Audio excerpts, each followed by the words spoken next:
नमस्कार दोस्तों, अ very good morning. बहुत बहुत स्वागत है आपका आज की ताज़ा खबर में। हमेशा की तरह ग्लोबल इकोनॉमी के साथ हम शुरुआत करेंगे, फिर इंडियन इकोनॉमी न्यूज़ की बात करेंगे and then stock wise news में हम कुछ रिजल्ट्स जो इंपॉर्टेंट रिजल्ट्स कल आए थे उनकी बात इस वीडियो में होगी। आखिर में बिलीव इट और नॉट सेक्शन ज़रूर होगा, तो वीडियो को आखिर तक ज़रूर देखिएगा। जैसा कि हमेशा हम कर रहे हैं अभी फिलहाल कि हर एक न्यूज़ के साथ हम एक की टेक अवे या फिर कंक्लूजन या एक निष्कर्ष हम उस न्यूज़ का आपको प्रस्तुत करने की कोशिश करेंगे। तो सबसे पहले ग्लोबल न्यूज़, ग्लोबल इकोनॉमी की न्यूज़ से शुरुआत करते हैं। सबसे पहली न्यूज़ है about another AI based deal. Amazon ने ये डील की है of $38 billion with open AI, और ये डील है एनवीडिया के चिप्स के लिए। तो Amazon वेब सर्विसेज जो है वो ओपन एआई को प्रोवाइड करेगा access to hundreds of thousands of Nvidia corporation graphic processor units यानी GPUs as part of a 7 year deal. ये दोनों कंपनीज ने कल अनाउंस किया। ये जो अग्रीमेंट है ये एक लेटेस्ट इंडिकेशन है कि ओपन एआई जो है अब क्लियरली एक नॉर्मल सी रिसर्च लैब से एक आर्टिफिशियल इंटेलिजेंस पावर हाउस की ओर ट्रांसफॉर्म होने के कदम उठा रहा है। एंड कंपनी ने इसके लिए 1.4 ट्रिलियन यूएस डॉलर्स कमिट किए हैं for an infrastructure to build and power its AI models. तो जिससे कुछ कंसर्न्स भी आए हैं अबाउट इन्वेस्टमेंट बबल। इसकी बात हम करेंगे। काफी इंटरेस्टिंग सा बिलीव इट और नॉट हम आखिर में होगा जो इसी इसी टॉपिक पर होगा। Amazon अब ऐसी एक कंपनी रही है जो स्ट्रगल कर चुकी है to compete in the AI race, right? क्योंकि एआई में हम देख रहे हैं कि बाकी सारे जो मैग्निफिसेंट सेवन जिसे हम कहते हैं वो कहीं ना कहीं अपना एआई में कोई ना कोई इन्वेस्टमेंट कर चुके हैं, लेकिन Amazon is a little late to this, but still ये जो डील है it is actually an endorsement कि उनकी एक एबिलिटी है to build and run an enormous network of data centres. तो Amazon जो है वो वर्ल्ड का लार्जेस्ट सेलर है ऑफ रेंटेड कंप्यूटिंग पावर। तो AWS जो है Amazon वेब सर्विसेज वो एक आउटलायर रहा है। हमेशा उन्होंने अब तक ये सारी चीज़ें जो है ऑफ क्लाउड कंप्यूटिंग जो हो रही थी अब तक वो अब तक दूर से ही देखी हैं। एंड अब इस डील के बाद they have now joined the ranks of building and retrofitting data centres to back OpenAI. तो जो डील अनाउंस हुई है मंडे को, यानी कल, इसके मुताबिक ओपन एआई जो है वो इमीडिएटली यूज करना शुरू करेगा AWS की कंप्यूटिंग पावर को, and with all the targeted capacity to be provided before the end of 2026। Amazon जो है वो यहाँ पर डिप्लॉय करेगा hundreds and thousands of chips including NVIDIA's GB200 एंड GB300 AI एक्सेलरेटर्स। तो ये जो क्लस्टर्स है basically they will be design to help ChatGPT produce responses to user prompts, and जिससे नेक्स्ट जनरेशन के जो मॉडल्स है वो और भी बेटर ट्रेन होंगे। The take away here is कि ये कंफर्म करता है AWS का एक सीरियस एआई कमबैक, क्योंकि Amazon थोड़ा बहुत दूर रहा था अब तक एआई से, एंड NVIDIA का जो लॉन्ग टर्म डिमांड विजिबिलिटी है वो भी इससे स्ट्रेंथन होता हुआ दिख रहा है। Overall this is bullish for the entire AI infrastructure value chain. लेकिन हम ऐसे डील्स काफी देख चुके हैं पिछले पिछले 2-3 हफ्तों में। तो almost every day there is announcement of some और द अदर एआई डील। अब ये सारी चीजें कितनी फ्रुक्टिफाई होंगी, जैसा मैंने पास्ट में भी कहा है, वो दिखना होगा कि कैसे ये सारी चीजें अब मटेरियलाइज होती है। इंडिया का रशियन ऑयल का इंपोर्ट बढ़ गया है in the month of October as per the ship tracking data. तो इंडिया रशिया से क्रूड जो है वो इंपोर्ट करता आ रहा है काफ़ी समय से, एंड इसके लिए यूएस इंडिया से काफ़ी नाराज़ था।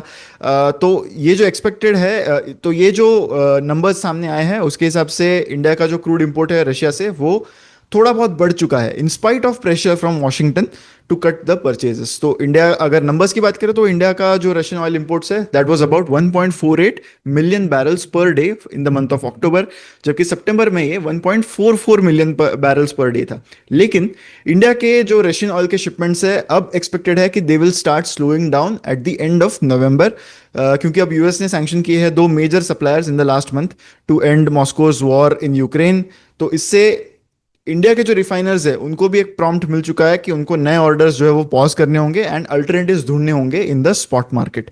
तो रशियन ऑयल इंपोर्ट्स जो है वो 21 नवंबर तक तो एटलीस्ट जो इंपोर्ट है उसका वो रुकने नहीं वाला है, बट उसके बाद डेफिनेटली इंडिया के जो इंपोर्ट्स है वो कम होंगे। इंडिया, अगर हम देखें, जब से रशिया यूक्रेन वॉर शुरू हुआ है तब से India has emerged as the largest buyer of the Russian crude, importing almost 1.9 million barrels per day in the first 9 months of 2025, and around 40% जो है रशिया का total exports according to International Energy Agency वो India ने ही import किया है। The take away here is कि एक short term boost Russian refiners को मिल रहा था because of a cheaper crude, but अब यूएस के रिन्यूड सैंक्शंस की वजह से हो सकता है कि सप्लाई जो है वो थोड़ा बहुत टाइटन हो जाए ऑयल मार्केट्स में, and may be input cost Indian refiners के लिए यहाँ पर बढ़ जाए। नेक्स्ट बात करते हैं इंडियन इकोनॉमी की, जहां पर सबसे पहले हमें बात करनी होगी पिछले मंथ के आए हुए मैन्युफैक्चरिंग पीएमआई नंबर्स की। तो ओवरऑल डोमेस्टिक डिमांड जो है that has driven the manufacturing PMI to 59.2, जो एक काफी अच्छा नंबर है। तो मैन्युफैक्चरिंग सेक्टर के कंडीशंस जो है इन इंडिया वो स्ट्रेंथन होते हुए दिख रहे हैं, वो और मजबूत होते हुए दिख रहे हैं, mainly because of GST relief. कुछ प्रोडक्टिविटी गेन्स भी दिखाई दिए हैं in the month of October, and कुछ टेक इन्वेस्टमेंट्स जिसकी वजह से नए ऑर्डर्स काफी अच्छे से आए हैं। आउटपुट जो है वो काफी अच्छा ग्रो हुआ है, एंड बाइंग लेवल्स भी काफी मॉडरेट होती हुई दिखाई दे रही है। सो एज पर दी एचएसबीसी पीएमआई इंडेक्स फिगर जो एसएनपी ग्लोबल बेसिकली कंपाइल करता है, अक्टूबर के मंथ में मैन्युफैक्चरिंग पीएमआई 59.2 हो गया है from 57.7 in the month of September. अभी भी 59.2 का जो नंबर है वो थोड़ा सा लोअर है compare to the all time high of August, जहां पर 59.3 का हाई रिकॉर्ड किया गया था। तो पीएमआई कैसे फंक्शन करता है बेसिकली, ये फिगर अगर 50 से ऊपर हो तो दैट डिनोट्स की एक्सपांशन है मैन्युफैक्चरिंग एक्टिविटी में, यानी मैन्युफैक्चरिंग एक्टिविटी बढ़ रही है। जबकि अगर ये 50 से नीचे हो इट मींस कि मैन्युफैक्चरिंग एक्टिविटी घट रही है, right. So the headline figure जो है ये 50 के ऊपर हमेशा रहा है for the 52nd month running. तो इंडिया का पीएमआई नंबर काफी स्ट्रांग रहा है पिछले 4-5 सालों से, एंड जो न्यू ऑर्डर्स है वो फर्दर इंक्रीज होना एक्सपेक्टेड है from the third fiscal of this quarter, क्योंकि काफी सारे कंपनीज जो है वो इस ग्रोथ को एट्रीब्यूट कर रहे हैं टू एडवर्टाइजिंग, एक अच्छी डिमांड, जीएसटी रिफॉर्म, एंड ये सारी चीजों का पेस जो है, ये सारे एक्सपांशन का पेस जो है वो और भी शार्पर हो सकता है आने वाले महीनों में, ऐसा माना जा रहा है। हाउएवर जो पिकअप है सेल्स में वो मेनली डोमेस्टिक मार्केट से ही है, एंड न्यू एक्सपोर्ट ऑर्डर्स जो है वो अभी भी एक सॉफ्ट रेट पर, यानी एक छोटे रेट पर ही इंक्रीज होते हुए नजर आ रहे हैं। सो जो लेटेस्ट इंप्रूवमेंट है वो थोड़ी बहुत दिखी है इंटरनेशनल मार्केट्स में इस थर्ड क्वार्टर में, लेकिन it is still very very less pronounced to the earlier months. So the key take away here is कि एक रोबस्ट डोमेस्टिक डिमांड करंटली नजर आ रही है। पॉलिसी टेलविंड्स जो है वो इंडिकेट कर रही है कि एक सस्टेन्ड इंडस्ट्रियल मोमेंटम यहां पर होगा, जो हो सकता है कि it will be positive for cyclicals, capex related plays, यानी capital expenditure के plays, and bank credit growth. Apple has captured 28% value share in India and it has become the third largest global iPhone market by volume. तो India Apple के लिए अब third largest global market बन चुका है for iPhone. According to the data, iPhone का जो maker है Apple, that has entered the top 5 smartphone brands by volume. Value के हिसाब से तो ये एंटर होगा ही because price of a iPhone is much more expensive, but even in terms of volume it has entered the top 5 smartphone brands in India. 9% market share अब Apple का हो चुका है इन वॉल्यूम टर्म्स, जबकि पिछले साल ये 7% हुआ करता था। तो इससे यही दिख रहा है कि जो सर्ज है, डिमांड में जो सर्ज हुई है वो मेनली प्रीमियम डिवाइसेस के लिए बढ़ रही है। एप्पल का जो स्टेलर परफॉर्मेंस है इंडिया में, that is mainly for iPhone 16 and 15 series, end of course जो न्यूली लॉन्च्ड 17 सीरीज है उसमें भी एक रिकॉर्ड ब्रेकिंग डिमांड इंडिया में देखी गई है। इंडिया का जो स्मार्टफोन शिपमेंट है that grew by 5% year on year in volume and 18% in value terms. Value terms की ग्रोथ जो है वो काफ़ी बड़ी नज़र आ रही है, and that is an indication की जो प्रीमियमाइजेशन का ट्रेंड है जो हमें बाकी गुड्स में भी दिखाई दिया है, not just in mobile phones, वो भी एक काफ़ी सस्टेनिंग थीम नज़र आ रहा है। So mainly the whole purpose of talking about this was कि प्रीमियमाइजेशन का ट्रेंड अभी भी it's well and truly supported. तो मेनली अफोर्डेबिलिटी बढ़ने की वजह से एस्पिरेशनल बाइंग भी बढ़ रही है फॉर एप्पल्स डिवाइसेस, एंड एक रिटेल का फुटप्रिंट है basically that is expanding quite well. तो इन चीज़ों की वजह से ओवरऑल एप्पल को काफ़ी फायदा हुआ है इंडिया में आईफोन बेचने में, एंड ऑब्वियसली इससे एप्पल की जो एवरेज सेलिंग प्राइस है वो भी काफ़ी ग्रो हुई है फॉर देयर प्रो मॉडल्स। अगर वॉल्यूम फ्रंट की बात करें तो Vivo has retained the leadership with 20% market share, mainly because of its offline presence, and उनका जो एक टी सीरीज है उसमें उनका काफ़ी बड़ा सक्सेस रहा है in the mid tier category. Samsung is ranked at second with 13% share, followed by Oppo, and ये बेसिकली टॉप 3 ब्रांड्स अभी भी है, बट टॉप 5 में अब एप्पल ने एंट्री ली है। So the take away here is कि सिग्नल जो है दैट इज शोइंग कि there is a rapid premiumization and consumer upgrading trend, जो अब ये सारे गुड्स में हो रहा है, डिस्क्रिशनरी गुड्स में हो रहा है, and it is supportive overall for discretionary consumption and logistics ecosystem. अब बढ़ते हैं स्टॉक वाइज न्यूज की ओर। सबसे पहले हम बात करेंगे यहाँ पर टीसीपीएल यानी टाटा कंज्यूमर प्रोडक्ट्स लिमिटेड के रिजल्ट्स के बारे में। सो कंपनी ने कल अपना जब रिजल्ट डिक्लेयर किया तब 10.7% का इंक्रीज उनके नेट प्रॉफिट में रिपोर्ट किया है। एंड अगर हम रेवेन्यू की बात करें तो रेवेन्यू ग्रोथ 18% से हुआ है इस क्वार्टर में।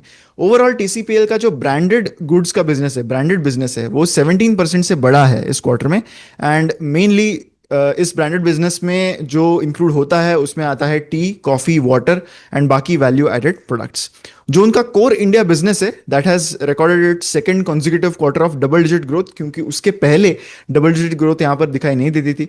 तो बोथ टी और सॉल्ट में जहां पर टाटा संपन्न है that continued a strong growth momentum, and ready to drink का जो बिजनेस है that has also delivered very strong volume and value numbers. TCPL का अगर हम इंटरनेशनल ब्रांडेड बिजनेस देखें तो वो भी 15.4% से बढ़ा है इस क्वार्टर में। So even that is a very good growth. So the take away here is कि double digit India growth and solid international traction दिखा है इस क्वार्टर में for TCPL. Overall that reinforces the FMCG premiumisation story. Margin consistency अभी भी की रहेगी अगर स्टॉक को रीरेट होना हो इन द फ्यूचर। भारतीय एयरटेल के भी Q2 नंबर्स कल डिक्लेयर हुए। कंपनी के जो प्रॉफिट्स है उसमें 89% का ग्रोथ इस क्वार्टर में दिखा है। अगर रेवेन्यू फ्रॉम ऑपरेशंस की बात करें तो यहां पर 26% का ग्रोथ दिखा है। हालांकि हमें दोनों ही नंबर्स को एक पिंच ऑफ सॉल्ट से लेना पड़ेगा। द रीजन बीइंग कि कुछ क्वार्टर्स पहले एयरटेल जो है अब इंडस टावर्स का बिजनेस जो है अपने नंबर्स, अपने कंसोलिडेटेड नंबर्स में कंसोलिडेट करने लगा है, जो कंपैरेटिव क्वार्टर में नहीं है। इस वजह से आपको रेवेन्यू और प्रॉफिट की ग्रोथ ज्यादा दिखेगी। But in spite of that overall इस क्वार्टर में एयरटेल का रिजल्ट, भारतीय एयरटेल का result overall has been decent, it's been quite good. Airtel का अगर हम एवरेज रेवेन्यू पर यूजर यानी आरपू की बात करें तो इस क्वार्टर में that has come out to be 256 versus 233 in Q2 of FY25। Overall the ARPU seems to be going in the path what was guided by the managing director a few months ago, जहां पर उन्होंने कहा था कि they see the ARPU going to 300 for Bharti Airtel. अगर Airtel India business की बात करें तो टोटल कस्टमर बेस है that stood at 45 crores at the end of this सितंबर क्वार्टर। एंड अगर ओवरऑल कस्टमर बेस देखें यानी India business, Africa business and बाकी सारे उनके होम ब्रॉडबैंड बिजनेस वगैरह की भी बात करें तो अराउंड 62.4 crore के कस्टमर्स इनके रहे हैं across 15 countries as per the data that has been uploaded by the company on the exchanges. इस क्वार्टर में एयरटेल ने लगभग 2500 टावर्स ऐड किए, लगभग 20,000 मोबाइल ब्रॉडबैंड बेस स्टेशंस उन्होंने ऐड किए, कुछ 12-13,000 न्यू टावर्स भी ऐड किए। So it has been a overall good quarter. जैसे हमेशा से उनका केपेक्स की ओर ध्यान चल रहा है वो अभी भी जारी है। एंड इट सीम्स कि ARPU is slowly now going towards 300 as guided by the management. The take away here is कि एक sharp profit and ARPU growth इस क्वार्टर में दिखा है which highlights the pricing power of the company. Continued tower and fibre roll out अगर support होता है in the medium term तो इससे अर्निंग्स कंपाउंडिंग के लिए एक मेजर हेल्प मिल सकती है। अंबुजा सीमेंट्स ने अपने रिजल्ट्स कल डिक्लेयर किए। Overall the results have been good क्योंकि रेवेन्यू फ्रॉम ऑपरेशंस कंपनी का 25% से बढ़ गया है ड्यूरिंग दिस क्वार्टर। तो ओवरऑल मैनेजमेंट का कहना है कि ये क्वार्टर काफी नोटवर्दी था सीमेंट इंडस्ट्री के लिए, क्योंकि काफी सारे हेडविंड्स थे जैसे कि प्रोलॉन्ग मॉनसून्स। सेक्टर को एक बेनिफिट जरूर था कि उनको कुछ टेलविंड्स मिले हैं in the form of GST 2.0 reforms, कुछ कार्बन क्रेडिट ट्रेडिंग स्कीम है एंड विड्रॉल है of the coal cess. But overall it's been a mix of headwinds and tailwinds for the company in this quarter. FY26 का cost target है उनका 4,000 rupees per metric ton का, and further 5% annual reduction उन्होंने target किया है to reach 3650 PMT by FY28। Capacity company की अभी currently 107 MTPA है इन Q2, तो it is seeming to be on track to reach 118 MTPA by FY26 as per the management. FY28 का target जो है वो अब रेज कर दिया गया है टू 155 MTPA वर्सेस 140 MTPA जो अर्लियर था। एंड एडिशनली 15 MTPA जो है वाया डी बॉटल नेकिंग होंगे at a good rate for the company. And overall management ने FY28 का जो गाइडेंस बढ़ाया है उसके अलावा they are also eyeing 900 megawatts of renewable power by the year end. So overall it has been a good quarter for the company. The key take away here is कि cost reduction का road map company का काफी clear है। उनको पता है कि जो रेवेन्यू ग्रोथ आएगी आगे वो मे भी कैपेसिटी एडिशन से आएगी, तो कॉस्ट को कंट्रोल करना, अगर वो कॉस्ट्स को सही से कंट्रोल कर ले तो हो सकता है कि मार्जिन्स में आगे इंप्रूवमेंट दिखने को मिल जाए। नेक्स्ट रिजल्ट जिसकी हम बात करेंगे वो है GE वर्नोवा। एक काफ़ी इंटरेस्टिंग नेम है इन द रिन्यूएबल सेगमेंट। इनके Q2 रिजल्ट के हिसाब से इनका जो प्रॉफिट है वो डबल हो चुका है इस क्वार्टर में compare to Q2 of FY25। इसके अलावा उन्होंने 806 करोड़ का केपेक्स प्लान भी कल अनाउंस किया। नेट प्रॉफिट है सर्ज्ड, ऑब्वियसली जैसे मैंने कहा डबल हो चुका है, 107% ईयर ऑन ईयर ग्रोथ दिखी है और 300 करोड़ का प्रॉफिट का नंबर इस क्वार्टर में हो चुका है। कंपनी का रेवेन्यू जो है वो भी 40% से ग्रो हुआ है इस क्वार्टर में। ओवरऑल ऑपरेटिंग मार्जिन्स भी इंप्रूव हुए हैं टू 26%, एंड यही सारी चीज़ों की वजह से स्टॉक में भी एक अपटिक कल नजर आया। इनफैक्ट मार्जिन 26% हो गए हैं, जबकि पिछले साल के सेम क्वार्टर में ये 18.5% थे। तो मार्जिन में एक बहुत बड़ा इंप्रूवमेंट इस क्वार्टर में दिखाई दिया है। जो केपेक्स कंपनी ने अनाउंस किया है अपनी एग्जिस्टिंग मैन्युफैक्चरिंग फैसिलिटीज बढ़ाने का, वो वडोदरा, होसुर और पड़पई में होगा। एंड ये जो एक्सपांशन है that will enhance the transformer and reactor capacity by 50%, and gas insulated and air insulated switchgears जो है उसकी कैपेसिटी भी 25% से बढ़ेगी as per these plans. The take away here is कि मार्जिन में एक बहुत बड़ा लीप दिखा इस क्वार्टर में, एंड 800 करोड़ प्लस का एक्सपांशन प्लान है। ओवरऑल पावर का ट्रांसमिशन एंड डिस्ट्रीब्यूशन की थीम में एक बहुत बड़ा एंड मेजर नाम आता है। Obviously investment point of view से हमेशा वैल्यूएशन एक कंसर्न रहा है, बट नंबर्स कंपनी ने अगेन बहुत अच्छे रिपोर्ट किए हैं। नेक्स्ट रिजल्ट जिसकी हम बात करेंगे वो है टाइटन। 43% से नेट प्रॉफिट कंपनी का इंक्रीज हुआ है इस क्वार्टर में। कंपनी का रेवेन्यू 25% से बढ़ा है। Overall it's been a good quarter, लेकिन इट इज एक्सपेक्टेड कंसिडरिंग कि गोल्ड की वैल्यू में ही इतनी इंक्रीज हमें देखने को मिली है। सो ये जो क्वार्टर है इसमें मैनेजमेंट का कहना है कि शुरुआत में जो स्टार्ट थी वो काफ़ी स्लो थी एंड परफॉर्मेंस प्रोग्रेसिवली थोड़ा बहुत इंप्रूव होने लगा। जो डिमांड मोमेंटम है नवरात्रि में specially that was very strong, leading to a 21% growth year on year compare to the last years Navratri. उनका जो ज्वेलरी बिजनेस है इन पर्टिकुलर उसको काफ़ी लेट सर्ज मिला है in the brand strength, especially from their brands like Tanishq, Mia, Zoya and CaratLane। इस quarter में टाटा ने ये भी अनाउंस किया था कि वो एक कंट्रोलिंग स्टेक लेंगे इन दमास ज्वेलरी, जो एक गल्फ रीजन की एक काफ़ी प्रोमिनेंट ज्वेलरी ब्रांड है। ओवरऑल मार्जिन्स देखें तो मार्जिन्स इस क्वार्टर में काफ़ी इंप्रूव हुए हैं। 9.3% के मार्जिन्स कंपनी ने रिपोर्ट किए हैं कंपेयर टू 7.8% एक साल पहले, mainly because of higher volumes and जो मिक्स है ज्वेलरी बिजनेस में वो भी काफ़ी इंप्रूव हुआ है इस क्वार्टर में। बाकी जो बिजनेसेस है उनकी भी बात कर लेते हैं। वॉचेस एंड वेरेबल सेगमेंट जो है कंपनी का, वहाँ पर 13% की ईयर ऑन ईयर ग्रोथ दिखी है रेवेन्यू में, जबकि आई केयर का जो डिवीजन है वहाँ पर समवेयर अराउंड 10% की ग्रोथ उनको इस क्वार्टर में दिखी है। The key take away here is कि एक फेस्टिव लेड ज्वेलरी सर्च इस क्वार्टर में सारे ही ज्वेलर्स के लिए काफ़ी इंपॉर्टेंट रही, एंड दमास के एक्विजिशन के बाद उनकी जो प्रीमियम ज्वेलरी में लीडरशिप है वो यहाँ पर काफ़ी स्ट्रेंथ होती हुई दिख रही है। हालांकि आगे आने वाले समय में गोल्ड प्राइजेस की वोलेटिलिटी देखते हुए ऑब्वियसली मार्केट विल एक्सपेक्ट कि हो सकता है कि रेवेन्यू ग्रोथ यहाँ से शायद ज्यादा ना हो, at least in terms of value. इसी के साथ हमारी न्यूज यहीं पर खत्म होती है। अब हमारे फाइनल सेक्शन पर आते हैं, बिलीव इट और नॉट सेक्शन पर। जैसा कि मैंने फर्स्ट न्यूज कवर करने के समय ही कहा कि एआई से रिलेटेड एक चीज की हम बात करेंगे यहाँ पर। तो एआई जो है अब अकाउंट फॉर करता है of 1/3 of the US market value, right. ये काफी बड़ा नंबर है। इनविडिया पिछले ही हफ्ते में $5 ट्रिलियन की कंपनी बन गई, जो एक बहुत बड़ा माइलस्टोन था in how AI is now dominating the US economy. Nvidia की मार्केट कैप अब 7% है of all publicly traded US companies जो यूएस के ओवरऑल इकोनॉमी में है। तो अगर हम एनवीडिया के साथ साथ बाकी जो टॉप 6 कंपनीज है उनको भी इसमें ऐड कर दे, which is Apple, Microsoft, Alphabet, Amazon, Broadcom and Meta, जो सारे कंपनीज बेसिकली हेविली इन्वॉल्व है एआई में, तो ये जो पूरा बास्केट है ये 6-7 कंपनीज का, ये 32% है of the total value of the US stock market. Like I said काफी बड़ा नंबर है, एंड ये एक तरह से कंसर्न भी हो सकता है क्योंकि अब अगर हम देखें first half of this calendar year 2025, तो जो इन्वेस्टमेंट इन कंप्यूटर इक्विपमेंट था that alone accounted for 92% of the GDP growth of the United States. तो एआई डेवलपर्स कह रहे हैं कि जो टेक्नोलॉजी है that promises to be world altering, and इसी वजह से ये जो सर्ज है एआई में वो यहाँ पर दिखाई दे रही है। पर द कंसर्न अगेन इज कि मोर एंड मोर एक्स जो है उस बास्केट में ऐड हो रहे हैं, क्योंकि जो एआई इकोसिस्टम है they are mainly concentrated bet in a very narrow field. अगर हम इन्वेस्टमेंट पॉइंट ऑफ व्यू से बात करें, investing in the US, you are going to have 1/3 of your investment into AI. So वो too many eggs in one basket वैसी theory वहां पर हो सकती है, and that could potentially damage the broader economy अगर ये टेक्नोलॉजी जो है that fails to live up to its hype.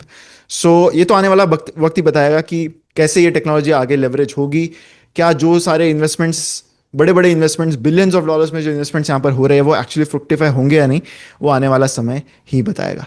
इसी के साथ ये वीडियो यहीं पर ख़त्म होता है। मैं आशा करता हूँ कि आज का मॉर्निंग न्यूज़ का ये वीडियो आपको अच्छा लगा होगा। अगर अच्छा लगा है तो वीडियो को लाइक करना मत भूलिएगा एंड शेयर करें इस वीडियो को विद मैक्सिमम पीपल। हमारे वेबसाइट इन्वेस्टेजेंट.इन को विजिट करना मत भूलिए। हैप्पी दिवाली कूपन कोड तो खत्म हो चुका है, but still there is MP50। MP50 ये कूपन कोड अगर आप यूज करते हो तो आपको 50% का डिस्काउंट मिलेगा on our all our research products like Stockometer, Fundometer and model portfolios. तो मैं आशा करता हूं कि आप जरूर इस अपॉर्चुनिटी का फायदा उठाएंगे। MP50 ये कूपन कोड याद रखिएगा एंड जरूर इन्वेस्टेडने.इन को विजिट कीजिएगा। Thank you so much.